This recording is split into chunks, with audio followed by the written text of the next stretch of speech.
Welcome. My name is Maria Ledesma, and I am professor and chair in the Department of Educational Leadership and also a coordinator in the Higher Education Leadership Master's Program. And I am Liliana Castrellon, an assistant professor in the Department of Educational Leadership. And in the Higher Education Leadership Program, I am also a program coordinator.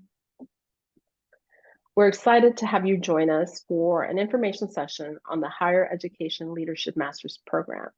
This is a new program that we hope that you find interesting and that you'll ask us about at the end.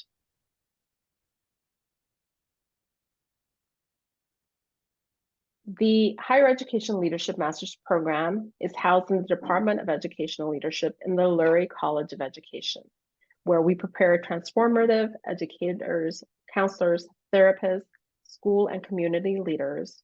And we do this through an emancipatory approach across teaching, scholarship, and service.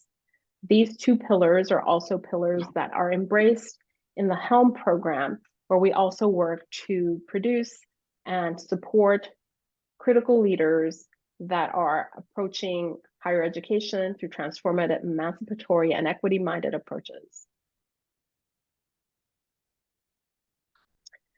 So the slide you see before you might look familiar because it contains our flyer for our current information sessions.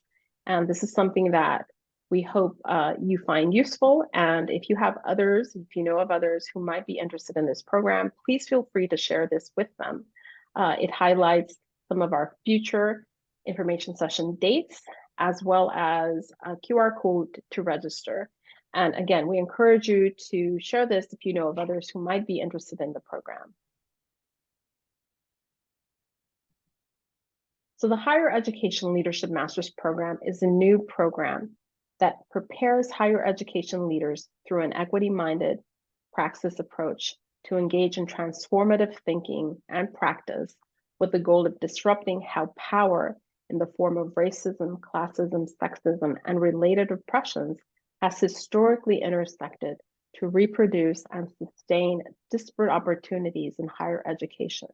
So once again, our goal is to disrupt those patterns and to make higher education available to as many people as aspire to it, especially those who have been historically marginalized or shut out of higher education.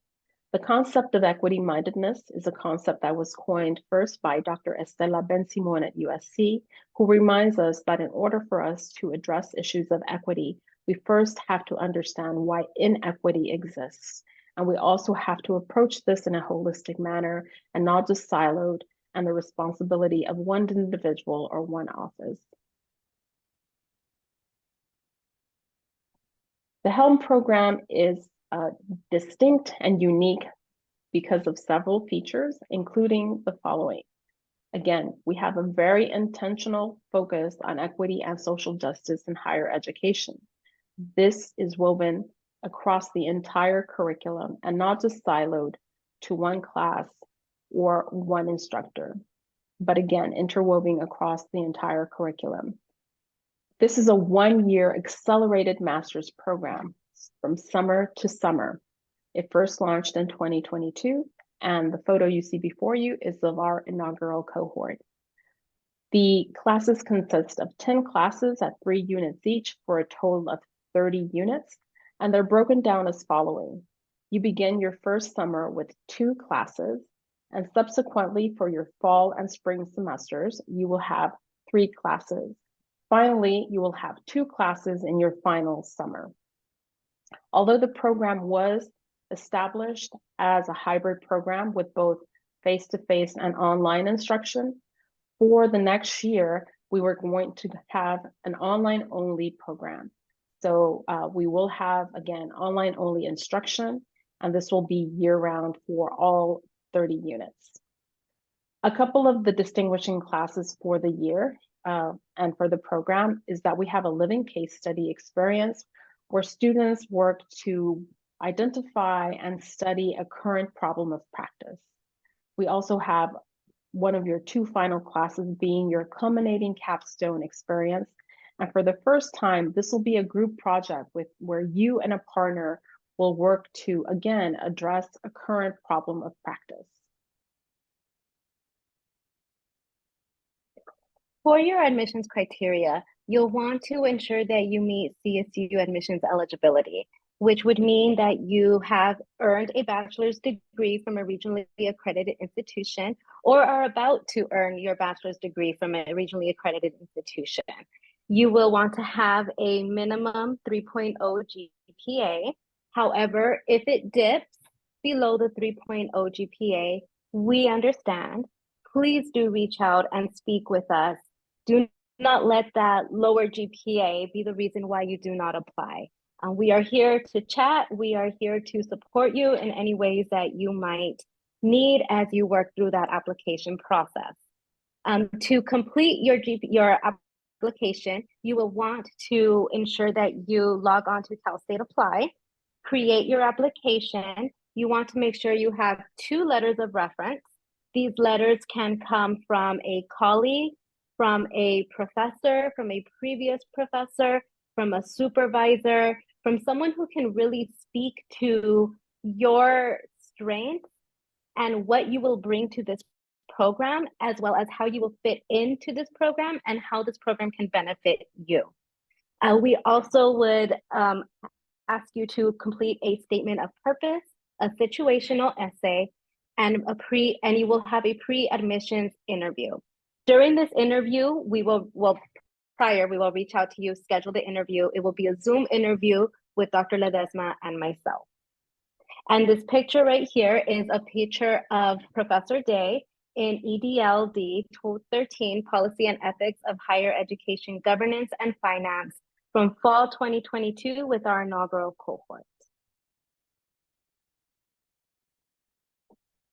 The application deadline for summer start of 2024 is April 1, 2024. However, we also are offering early admission.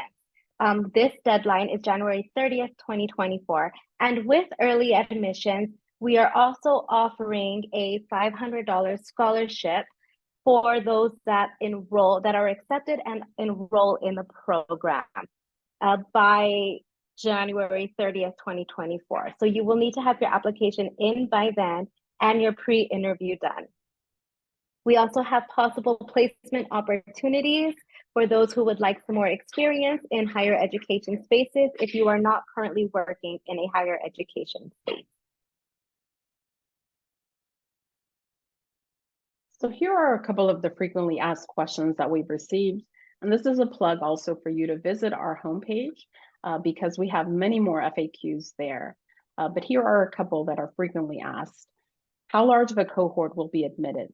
Honestly, this is going to depend on the application pool. However, we are aiming to admit between 25 to 30, maybe a little more, again, depending on the application pool. One of the benefits of going online is that we have an opportunity to reach programs or individuals who may have been a little bit more reluctant because they've have to commute to campus. So we're hoping to make this accessible and available to as many people as possible. What days and times are classes typically held? Very typical to a graduate program in the CSU system. Our classes are typically held weekdays in the early evening hours, typically between the 4 and 8 p.m. block when we have classes weekdays. However, for the fall and spring semesters, we also have Saturday classes that meet every other Saturday from 9 a.m. to 2 p.m. One of the things I'd like to point out here is that all of our current students and our alums from our inaugural cohort worked full time. So for many of them, this is something that they were doing on top of, pardon me, on top of their employment. And so we really try to work to support students' needs. We want you to be admitted and to succeed. So we really, again, try to support you in that way. What is the cost of attending the program? So the cost of attending the program is roughly $15,000.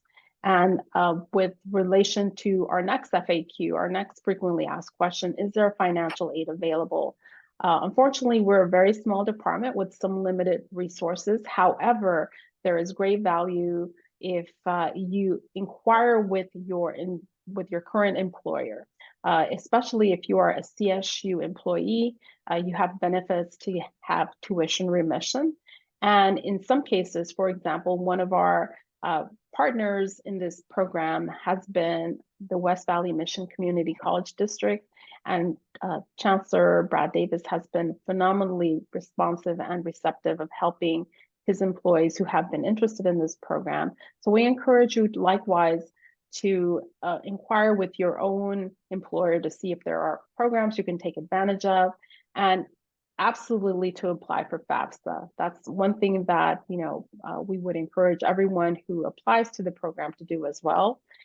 And also just to be in touch. On occasion, there are funding opportunities that arise, and we will share those with you, but also feel free to reach out anytime with your own questions.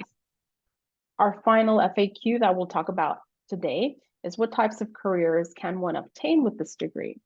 Well, many of the students who decide to pursue this degree are interested in continuing to work in the field of higher education.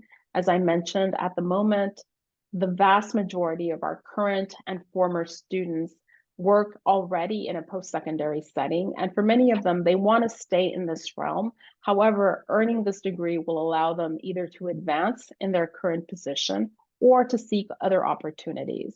But however, you are not limited to only working in higher education. You're also going to be able to take the skills and the tools that you learn from this program into either public or private industry. For more information on the program, please visit our website, which is listed here. You could also do a quick Google search of SJSU HELM Higher Ed Program, and we will pop up if you cannot get to the website this way. And also, please do follow us on Instagram. We'll be posting some more information about admissions. We'll be posting when we have important events, or just some information about our students and faculty, and just to keep up with what we're doing. And you can follow us at SJSU HELM on Instagram. This picture here is of our second cohort during our EDLD 212 class, Diversity, Equity, and Social Justice in Higher Education. This semester, we had a speaker on campus, Dr. Ibram X. Kendi, who wrote the book, How to Be an Anti-Racist. And we had the opportunity to go and see the conversation, go and see the talk, since the talk happened to be at the same time as class. So it worked out perfectly to take a little field trip and continue our learning in equity-mindedness and being an anti-racist in the field of higher education. We want to thank you again for listening to our information session, and again, encourage you to stay in touch, to reach out when you have questions, to let us know if there is anything that we can help you answer. And also, if you need help accessing the Cal State Apply portal, you see the information contact here for our administrative coordinator in the department, Ana Paz Rangel. She's a great resource for working with Cal State Apply. But feel free to reach out to any one of us. We would be more than excited to have this opportunity to work with you. And thank you again.